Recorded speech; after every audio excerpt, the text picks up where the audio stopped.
At the outset, I just want to mention a word.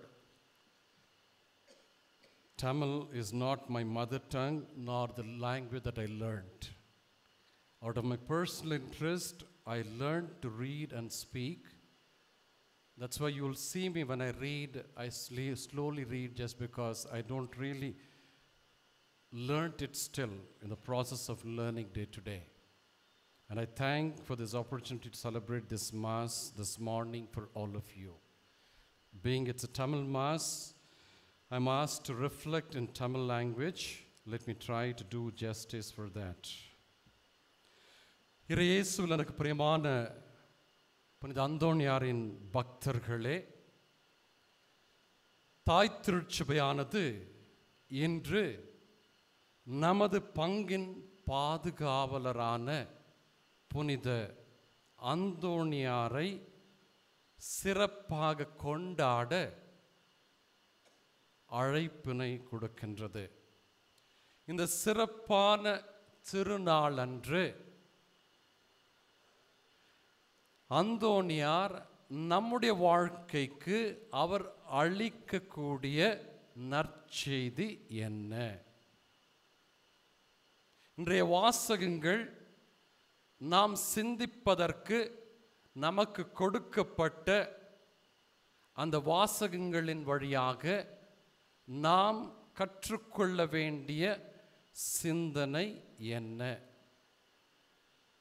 சற்று ஆராய்ந்து பார்க்கும் பொழுது, இயேசு கிறிஸ்து பிறப்பதற்கு ஏறக்குறைய 800 ஆண்டுகளுக்கு முன்பாக இன்றைய முதல் வாசகத்திலே நாம் வாசிக்க கேட்டோம். எசேயாஸ் தீர்க்கதரிசி இயேசு கிறிஸ்துவின் வருகையை பற்றி, அவர் வந்த பிறகு எத்தகைய செயல்களை செய்ய போகின்றார், எதற்காக இவ்வுலகில் அவர் பிறந்தார் என்ற மறை உண்மையை எசேயாஸ் தீர்க்கதரிசி இன்றைய முதல் வாசகத்தின் வழியாக நம் அனைவருக்குமே பறைசாற்றுகின்றார். இந்த வாசகத்தை தான் நம் ஆண்டவர் இயேசு கிறிஸ்து அன்று ஆலயத்தில் வாசித்து கடைசியாக இவ்வாறாக சொன்னார். இந்த வார்த்தைகள் இன்று நீங்கள் கேட்கும் வண்ணம் இவையெல்லாம் நிறைவேறிற்று. தந்தையாம் கடவுள் இவ்வுலகிற்கு அவரை அனுப்பினார். மனுகுலத்தை பாவத்திலிருந்து மீட்பதற்காக, அந்த மீட்பின் பொருட்டு நாம் அனைவருமே ஆண்டவரோடு ஒன்றிணங்கி ஒப்புரவாக அவருடைய மாட்சியில் மகிழ்ச்சியோடு வாழ வேண்டும் என்பதற்காக இயேசு கிறிஸ்து இவ்வுலகில் பாவமே அறியாமல் நம்முடைய பாவத்தை தம்மேல் சுமந்து கொண்டு தன்னையே சிலுவையில் அர்ப்பணம் செய்து கொண்டார். எனவேதான் 2000 ஆண்டுகள் கழிந்த பிறகும் கூட இவ்வுலகில் அவருடைய நற்செயல், நற்செய்தி பறைசாற்றப்படுகின்றது. ஆண்டவர் இயேசு இன்று நற்செய்தி வாசகத்திலே 72 சீடர்களை தேர்ந்து கொண்டு அவர்களை தாம் செல்லக்கூடிய இடத்திற்கு அவருடைய பிரதிநிதியாக அவர்களை அனுப்புகின்றார். அவர் சென்று இயேசுவின் நற்செய்தியை போதித்த வண்ணம் மீண்டும் திரும்பி வந்த பொழுது மகிழ்ச்சியோடு ஆண்டவரிடத்திலே கூறுகின்றார்கள், உங்கள் பெயரால் பிசாசு சாத்தான் கீழே இறங்கி விழுவதை நாம் பார்க்கின்றோம் என்று அவர்கள் சான்று பகர்கின்றார்.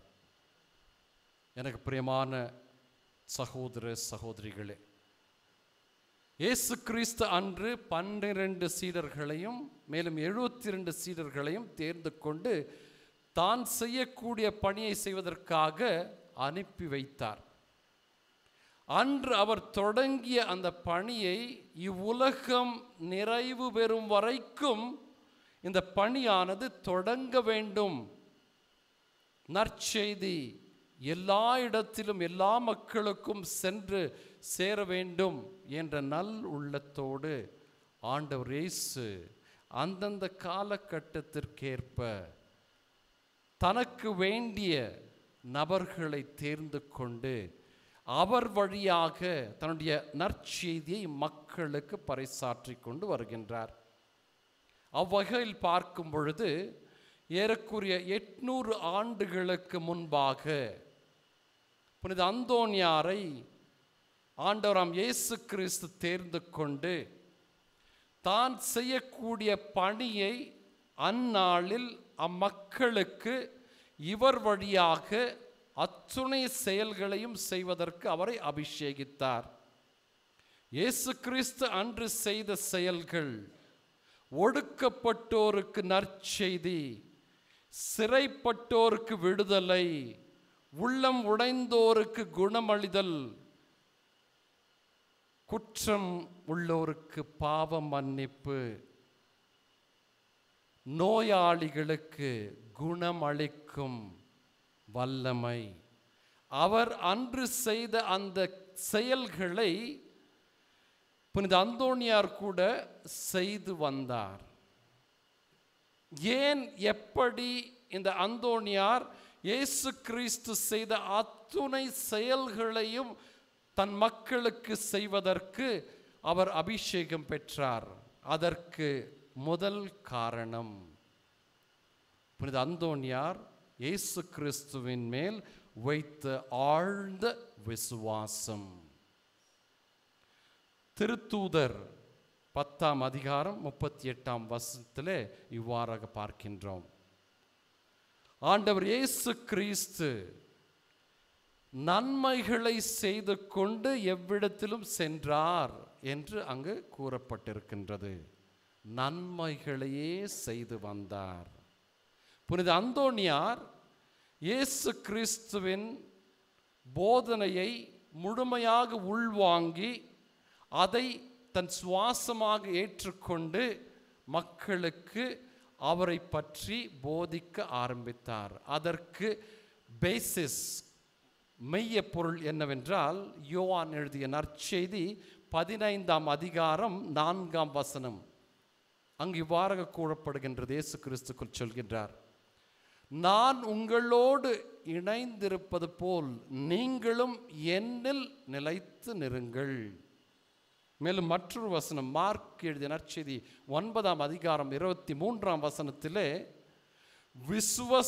விசுவாசிக்கின்ற எவனுக்குமே அனைத்தும் சாத்தியம். எவன் ஒருவன் விசுவாசத்தில் வாழ்கின்றானோ அவனுக்கு அனைத்தும் சாத்தியம் என்று அந்த வசனம் கூறுகின்றது. புனித அந்தோனியார் இயேசு கிறிஸ்து தன்னில் வாழ்கின்றார் என்ற உணர்வு தொடர்ந்து அவர் நினைத்து வாழ்ந்தார். இயேசு கிறிஸ்துவில் பற்றி கொண்டு விசுவாசத்தோடு வாழ்ந்ததன் காரணமாக அவரை போல் அவர் சாயலில் அந்நாட்களில் புனித அந்தோனியார் அத்துணை நன்மைகளையும் மக்களுக்கு எடுத்து கூறக்கூடிய அபிஷேகத்தை அவர் பெற்றார்.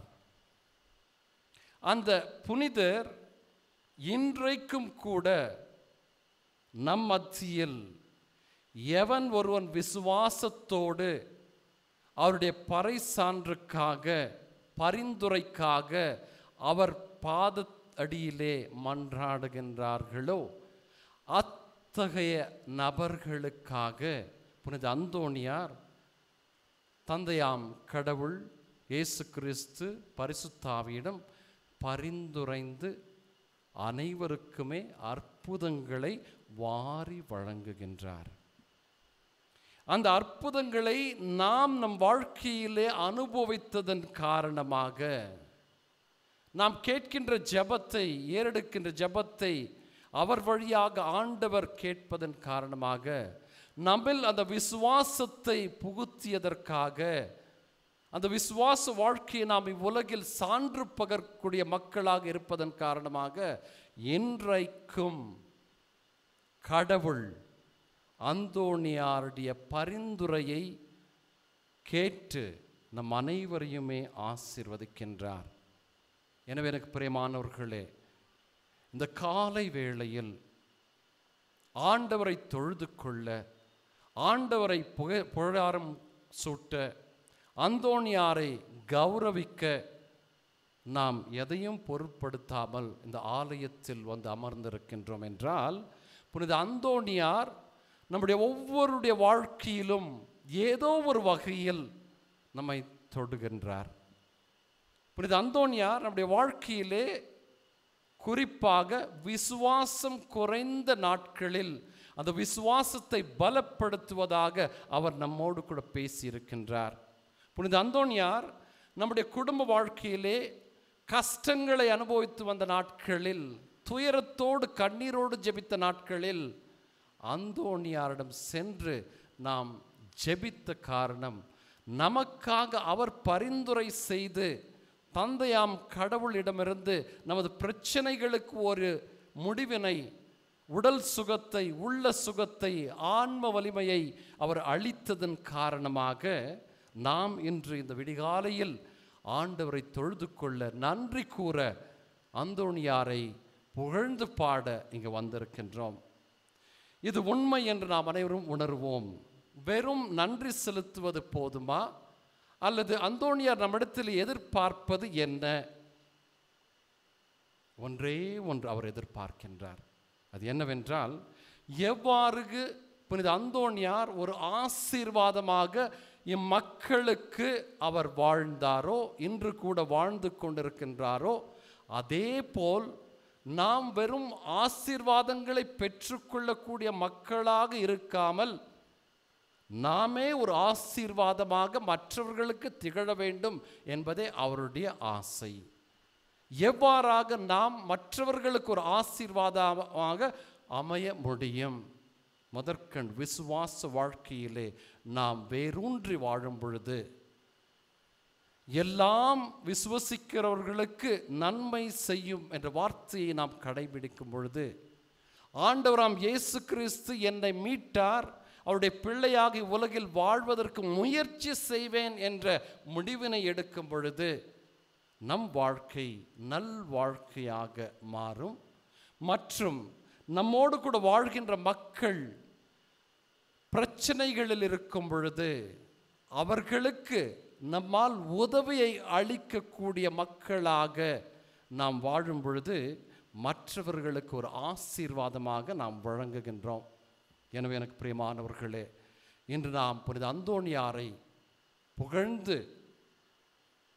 புகழாரம் சுற்றும் பொழுது, ஆண்டவருக்கு ஆராதனை செலுத்தும் பொழுது, அவர் வழியாக பெற்றுக்கொண்ட அத்துணை நன்மைகளுக்காக நன்றி செலுத்துகின்ற இவ்வேளையில் நாம் மற்றவர்களுக்கு ஒரு ஆசீர்வாதமாக திகழ ஆண்டவர் நம்மை ஆசீர்வதிக்க வேண்டும் என்று, அந்த உன்னத குணத்தை அளிக்க வேண்டும் என்று இந்த திருவிருந்தில் நாம் மன்றாடுவோம். ஒரு கணம் கண்களை மூடி என்னோடு கூட சேர்ந்து இந்த ஜெபத்தில் பங்கு கொள்ளுங்கள்.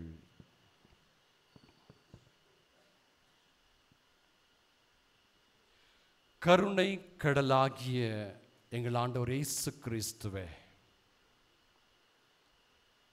உம்முடைய பணியை தொடர்ந்து செய்வதற்காக நீர் அவ்வப்போது உமது பிள்ளைகளை தேர்ந்து கொண்டு அவர் வழியாக மக்களுக்கு உமது நற்குணங்களை அறிவித்து மனமாற்றம் ஏற்றுக்கொண்டு உமது பிள்ளைகளாகி உலகில் வாழ வேண்டும் என்று நீர் தேர்ந்து கொண்டு வருகின்றீர். அதற்காக உமக்கு நன்றி. எங்களுக்காக பரிந்து பேசுவதற்காகவும் புனித அந்தோணியாரை அன்று நீர் தேர்ந்து கொண்டு இன்றைக்கும் கூட அவரிடத்திலே செல்லக்கூடிய மக்கள் அவர் ஏறெடுக்கும் அந்த ஜெபத்தை நீர் ஏற்றுக்கொண்டு எங்களை நீர் அவிரோதமாக ஆசீர்வதித்துக் கொண்டிருப்பதற்காக உமக்கு நன்றி செலுத்துகின்றோம். தந்தையே, குறிப்பாக இந்த திருவிருந்தில் கலந்து கொண்டு ஜெபிக்கின்ற இம்மக்களை நீர் ஆசீர்வதித்தருளும். இவர்களுடைய தேவைகளை நிறைவு செய்தருளும். இவர்களுக்கு உடல் சுகத்தையும் உள்ள சுகத்தையும் மனதில் நிறைவான அமைதியையும் இவர் எதிர்பார்த்து வந்திருக்கின்ற அத்துணை ஆசீர்வாதங்களும் இவர்களுக்கு அந்தோணியாரின் பரிந்துரையால் அளித்தருள வேண்டும் என்று, மேலும் இவர்கள் எவ்வாறு அந்தோணியார் ஒரு ஆசீர்வாதமாக திகழ்ந்தாரோ அதே போல் இம்மக்களும் கூட இவ்வுலகில் மற்றவர்களுக்கு ஒரு ஆசீர்வாதமாக திகழ இவர்களை அபிஷேகித்து ஆசீர்வதித்தருளும். எங்கள் ஆண்டவர் இயேசு கிறிஸ்து வழியாக உம்மை மன்றாடுகின்றோம்.